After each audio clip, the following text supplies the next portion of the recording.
한국당 의원들이 5.18 민주화운동 폄훼 발언 논란으로 지금 굉장히 시끄럽습니다. 여야 불문하고 성토의 목소리가 커지면서 여당에서는 국회 추방 주장까지 지금 논의가 되고 있는데요. 자, 문제의 발언들 어떻게 나오게 됐는지 그 경위부터 좀 설명을 좀 해주실까요? 지난 8일이죠. 국회의원회관에서 5.18 진상규명 대국민 공청회가 열렸습니다. 이 모임은 한국당의 김진태 그리고 이종명 의원이 공동 주최한 모임이었거든요. 근데 이제 여기서 광주 항쟁에 북한군이 개입했다라는 황당한 소문을 퍼뜨렸던 그 지만원 씨를 초청을 해가지고 연설을 들은 겁니다. 네. 5.18은 북한 특수군 600명이 일으킨 게릴라 전쟁이다. 또 의원님들께서 또 막말을 좀 늘어놓으셨어요. 정치적으로 이용하는 세력들에 해가지고 그냥 폭동이 민주화 운동으로 된 겁니다. 5.18 유공자라는 괴물 집단을 만들어내면서 우리의 세금을 축내고 있습니다. 5.18 문제에서만큼은 결코 물러서는 안 된다고 생각합니다. 이 5.18 문제만 나오면 다 꼬리를 내립니다. 이런 이제 막말의 향연이 벌어진 겁니다. 예. 지만원 씨 관련해서는 또 진중권 우리 교수님하고는 사실 악연이 있습니다. 2010년이었던가 그렇죠? 소송까지 간 적도 있고요. 일제가 널리 퍼뜨렸던 그 민족 자조론을 받아들이는 것이냐라는 겁니다. 내 얘기는 우리 제가 보면은 이런 거 과거 따지지 말고 정신을 아직 못 차렸다라는 겁니다, 지금. 나만큼 정신 차린 사람이 어딨어? 나 미국에 와서 미국 사람 이긴 사람이. 내가 진 선생보다 훨씬 그렇게 못해 보여요? 처음에 미국에서 유학하고 오셨을 때마다 굉장히 합리적인 분이었거든요. 그래서 말지, 그다음에 한겨레 기고하던 분이에요. 아마도 베트남 전쟁이 있죠. 그분이 참전 용사거든요, 거기. 그러니까 그때부터 확 돌아서가지고 완전 우이구로 가는데 그다음부터는 어떻게 주체가 안 됩니다. 김구는 빈라덴이다. 이렇게까지 얘기를 했고요. 전두환은 영웅이다. 일본군 위안부는 생계 유지형 상녀다부터 세월호는 국가전복을 위한 굴소시개다. 그다음에 최근에 김진태 의원이 부른 거잖아요, 이거를. 김진태 의원이 그 당 대표에 출마했죠. 예. 그 출정식에 나갑니다. 그래가지고 지지 선언을 하는데 지지 연설을 하는데 기가 막힌 연설을 해요. 뭐라 그랬냐? 히틀러라고 하는 젊은이가 곳곳에서 신선한 내용으로 연설하기 시작했습니다. 인터넷이 없던 그 시절에도 그는 불과 22개월 만에 총통으로 등극하였습니다. 그 길을 걸으세요. 라고 축사를 합니다. 히틀러가 되라 이 말이에요. 어떤가요, 그게? 우리가 볼 때는 상식적으로 황당하죠. 이런 분이란 말이지. 도대체 이런 분이 어떻게 국민의 세금으로 운영되는 국회까지 와가지고 그런 망언을 하란 말이죠. 그러니까 그런 자락을 깔아준 게 누구냐면은 국회의원이 깔아준 거예요. 제1야당에. 김진태 의원이 왜 이런 행사를 했고 이런 발언들을 왜 했나라는 걸 한번 생각해 볼 필요는 있을 것 같아요. 이제 이분이 지금 전당대회 당대표로 출마를 해놓은 상태죠. 김진태 의원은 이제 태극기 집회 때부터 아주 본격적으로 부각이 된 사람이잖아요. 태극기 부대의 그런 지지를 이끌어내기 위한 그런 이제 여러 가지 기획들을 했는데 그 중에 하나가 바로 이 5.18 공청회. 요 공청회다. 라고 저는 이제 생각을 하고요. 맞아요. 그러니까 극우 세력을 더욱더 자극해서 그렇죠. 이 전당대회 컨벤션 효과를 더 얻어보겠다는 그렇죠. 전략. 그러니까 말하자면 김진태 의원 입장에서는 장사를 하는 거예요. 자기 표 장사. 자기 표를 어떻게 확보를 할 것인가. 그러면 이제 이 5.18 부분은 이제 극우 쪽에서는 굉장히 5.18 민주화 운동 이런 개념을 받아들이지 않고 있거든요. 지금도. 이렇게 논란이 확대가 됐는데도 김진태 의원의 지금 행보를 보면 굉장히 놀랍죠? 광주를 가요? 광주를? 심장으로 들어가는 거예요? 사과하러 가는 줄 알았습니다. 그렇죠. 근데 광주에 가서 자기는 사과할 일 없다. 뭐 이렇게 얘기하죠. 그러면서 버티는 거예요. 이제 그런 것들을 자기 지지자들한테 보여주는 거예요. 나 이거 봐라. 내가 이렇게 용기도 있고 또 난 꿋꿋하다. 이런 것들을 메시지를 보여주죠. 이 사안은 사실은 참 어처구니가 없는 일이지만은 야당의 현지소를 보여준 측면도 있다는 점에 저도 굉장히 안타깝게 생각을 해요. 뭐냐면 민주화 과정에서 우리 모두가 다 안고 있는 트라우마처럼 갖고 있는 아픔이잖아요. 근데 그거를 이렇게 함부로 한다는 거는 잘못됐다. 제가 더 안타깝게 생각하는 건 뭐냐면 극우 보수 비슷한 여론의 눈치를 보기 때문에 당 지도부도 그렇게 한 게 아닌가. 그게 바로 문제다. 맞습니다. 그러니까 그런 면에서 본다면 그 당일이나 다음 날쯤 단호하게 대처했더라면 아마 이렇게까지 파장이 커지진 않았을 거예요. 원내 지도부가 휘청일 만큼 태극기 부대의 지분이 10분의 1가량밖에 되지 않음에도 불구하고 그 지분을 의식해서 당내 어떤 정책을 결정해야 될 만큼 무너졌다는 겁니다. 네. 저는 이 김진태, 김순례, 이종명의 개인적 일탈이 아니라고 보는 겁니다. 자유한국당 이미 징조를 보였습니다. 5.18 진상규명위원 추천 미루다가 드러난 사실 뭐였습니까? 지만원 씨 고려하고 있다라는 이야기 나왔고 그다음에 지만원 씨 고려하고 있지 않다라고 하니까 지만원 씨 발끈하셔가지고 이야기했어요. 나경원 대표가 심지어 자기에게 자기가 나서지 말고 뒤에서 이렇게 해주면 어떻겠냐. 그런 제안까지 공당의 원내대표한테 받았다는 겁니다. 입국하시면 해명해야 될 그 부분에 대해서 이분이 세 가지를 해명해야 되는데 첫 번째는 뭐냐면 역사적 사실에 대한 다양한 해석이다. 그럼 일본의 그런 식의 역사 왜곡도 다양한 해석이라고 볼 수 있느냐. 그다음에 지만원 씨 세워놓고 뒤에서 코치시키려고 했던 이거 사실 법률 위반이잖아요. 그 단체가. 한 사람 대리로 시켜놓고 코치시키려고 했던 그다음 추천.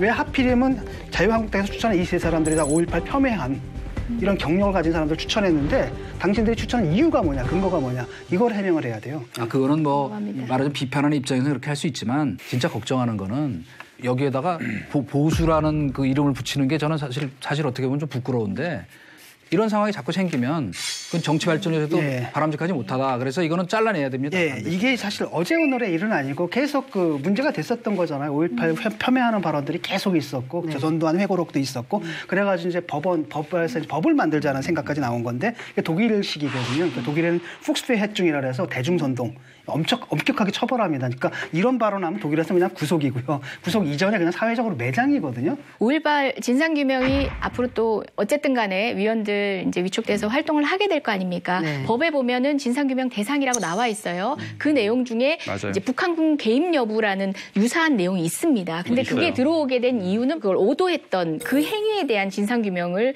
하자는 게 본질적인 내용이거든요. 근데 지금 자유한국당 어떤 의원 중에는 이미 북한군의 이제 개입 여부는 진상조사 규명 대상이다. 라고 있는 확정적으로 이야기를 하시기까지 합니다. 잘못 해석한 거군요.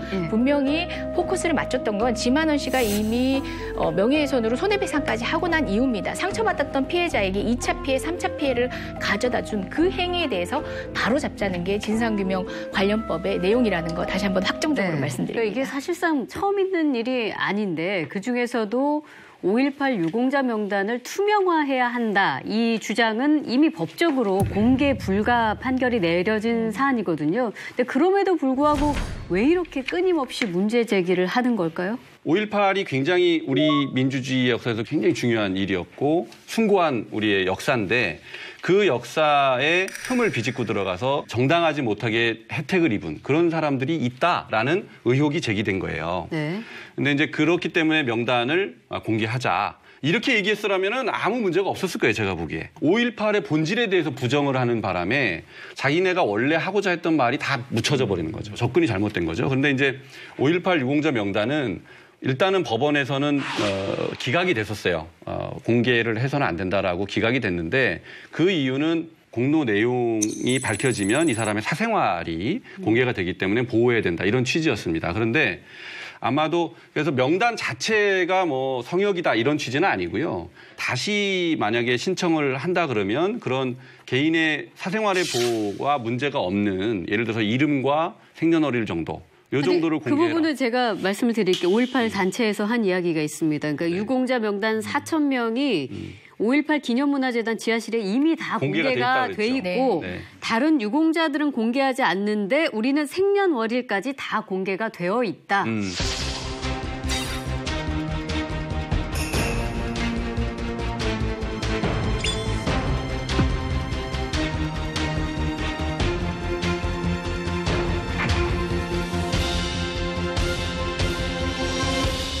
지금 관련 법에 의해서 5.18 민주화운동 관련자 보상심의위원회가 엄격하게 상황들을 다 체크해서 공적 판단을 내린 것입니다. 그리고 말씀하셨듯이 4,400여 명 중에서 4,000명 정도는 기념관의 이름이 공개돼 있고요. 그러면 4,000명 공개했는데 나머지도 공개해라? 아닙니다. 관련된 내용은 엄격하게 법원에 의해서 판단을 받았습니다. 근데 저희가 사생활의 영역이지만 공개되는 때가 있거든요. 예를 들어 범죄인의 얼굴 공개 뭐 이런 얘기 나왔을 때 그 사람도 사생활 아니냐. 스스로 범죄행위라든지 비행행위 등으로 인해서 공적 영역에 나온 사람들이 있습니다. 그런 사람들은 일반인의 알 권리의 대상이 될 필요가 있다는 게 일반적인 법리입니다. 그런데 5.18 유공자들이 그런 범죄인의 얼굴 공개와 같은 그와 같은 방식의 판단의 대상이 되었다는 게 저는 그분들의 인식을 그대로 보여주는 겁니다. 망언을 한 한국당의 새 의원을 어떻게 처리를 할 것인가를 두고 이야기가 많았는데 당내에서는 김병준 비대위원장이 뭐 당내 윤리위 제소하겠다 해서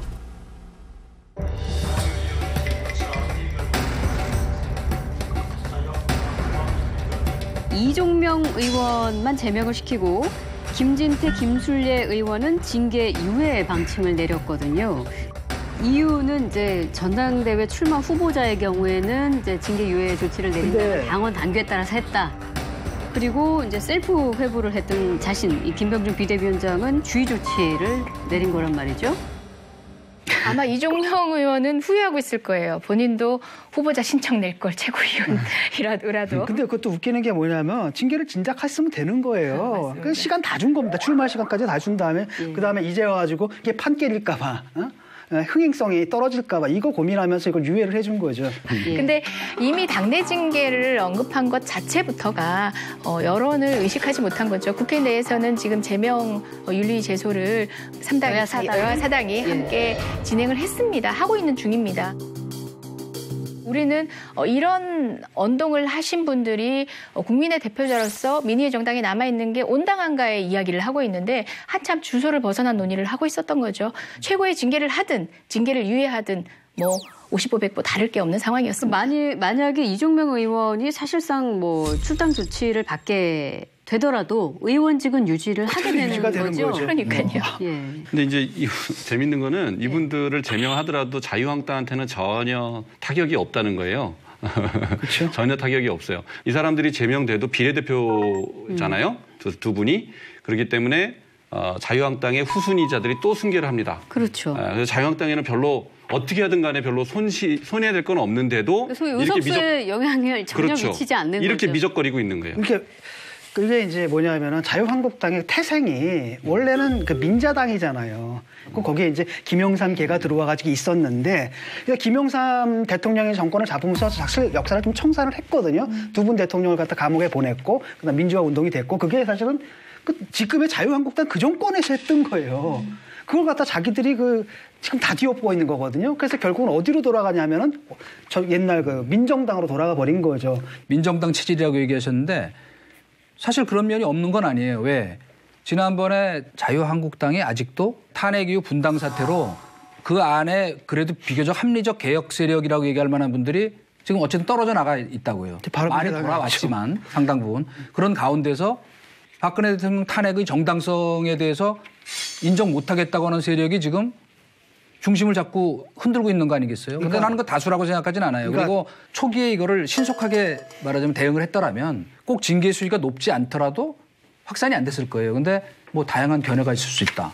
뭐 이런 뜨뜨미지근한 그 반응을 보이면서 불을 지른 거거든요. 그런 부분 자체가 당내 이 강경 극우 보수 세력의 눈치를 본 결과라고 저는 보거든요. 그렇기 때문에 그 전당대회 이후에 한번 대대적인 쇄신과 그 개혁이 일어나야 된다. 그 당내에서 그런 생각이 드네요. 이번에 윤리위원회 김병준 비대위원장이 셀프 징계 청원을 했죠. 그런데 이제 그거는 되긴 됐는데 주의.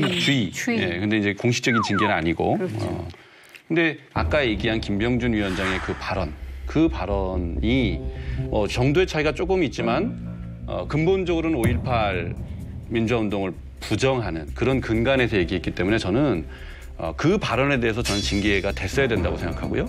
마찬가지로 나경원 원내대표도 똑같은 차원에서 저는 징계위에 회부됐어야 마땅하다. 그런 생각이 드는데 이번에 이거 방송 준비하면서 그 전두환 노태우 내란 음모죄 판결문을 한번 찾아봤어요. 근데 여기에 너무나 우리가 꼭 알아야 되는 내용이 있더라고요. 그래서 그거를 제가 특히 자유한국당 지도부한테 한번 들려드리고 싶은데 그 불법적인 비상계엄을 전국적으로 이제 확대를 5월 17일 날 했잖아요. 그래서 그거에 대항해서 광주에서 시민들이 저항하기 위해서 대규모로 이제 결집을 했습니다. 근데 그 결집을 대법원이 이렇게 봤어요. 그 결집은 헌법기관에 준해서 보호돼야 되는 대상이다. 그런데 그 헌법기관에 준해서 보호돼야 되는 대상을 무력으로 강제 진압한 것은 국헌문란 행위다. 이렇게 판단을 한 거거든요. 근데 이런 대법원의 그런 판결문을 이분들이 한 번이라도 좀 봤으면 이런 좀 자세를 버릴 수 있지 않을까라는 생각이 들었어요. 지금 현재 윤리위원회 이제 위원장님이 자유한국당 소속이시긴 한데요. 여야 사당이 공히 기조를 올렸던 이 제명이라는 결과에 이를 수 있을지, 그리고 그 위원회의 결정이 이루어진다 할지라도 본회의 통과, 제적 3분의 2. 거든요. 이상이 동의를 해야. 그렇죠. 예. 그 숫자에 이르기 위해서는 지금 현실적으로 공이 발의했던 이 여야 사당의 의석수만으로는 안 되거든요. 어려움은 산적해 있습니다만은 국민의 여망이 그 안에 담겼다는 걸 계속 기억했으면 좋겠습니다. 한국당 비슷한데 그렇죠. 국회 윤리위원회가 결의를 해가지고 제명 결정을 내려서 그 본회의에 상정된 예가 거의 없잖아요. 한 건 있다고 하던데. 71년 의정사에서 김영삼 대통령이 유일하고 독재 정권 시절이니까. 예, 독재 정권이 야당을 탄압하기 위해서 이제 몰아가지고 그렇게 한 것일 뿐이고, 그 이외에는 이제 회기별로 징계안은 많이 발의가 됐어요. 근데 보니까 18대에는 58건이나 회부가 됐고, 지금 20대 국회에서도 26건이나 이제 회부가 됐는데, 그 중에 3건은 이제 또 유야무야 철회가 됐어요. 아니, 그러면 징계안 발의는 뭐 숫자적으로 봤을 때 꽤 많은 편인데 실제 징계를 왜 안 하는 겁니까? 왜 그게 안 되는 겁니까? 제19 감싸기. 제19 감싸기죠. 뭐. 그게 맨날 얼굴 보는 사람들끼리 뭐 그런 게 작용해서 그래요. 그럴 수 있느냐? 의원들은 청문회도 무사통과잖아요. 아니 뭐 그런 게 작동됐을 때도 있겠지만 궁극적으로는 헌법이 이제 제적 3분의 1을 해놓은 거는 민의에 의해서 당선된 국회의원 장악개혁을 엄격하게 보겠다라는 뜻인데, 저는 이 국면에서 중요한 건 탄핵 때와 마찬가지 국민의 의사가 얼마만큼 국회에 반영되는가의 문제입니다. 60% 가까이의 10명 중에 6명의 국민이 지금 현재 제명에 찬성을 하는 여론조사 결과가 있거든요. 네. 관련된 내용이 꾸준히 국회에 메시지로 전해진다면 여야를 막론하고 국민을 등돌리기 힘든 국회의원들은 각자의 판단에 있어서 좀 무겁게 독자적 판단을 할 수 있지 않을까. 방금 설명하신 게 이제 다른 아마 여권의 악재가 또 터져서 결국 물타기 돼가지고 흐지부지 될 가능성이 많아요. 뭐 우리 현실을 냉정하게 보고 청와대에서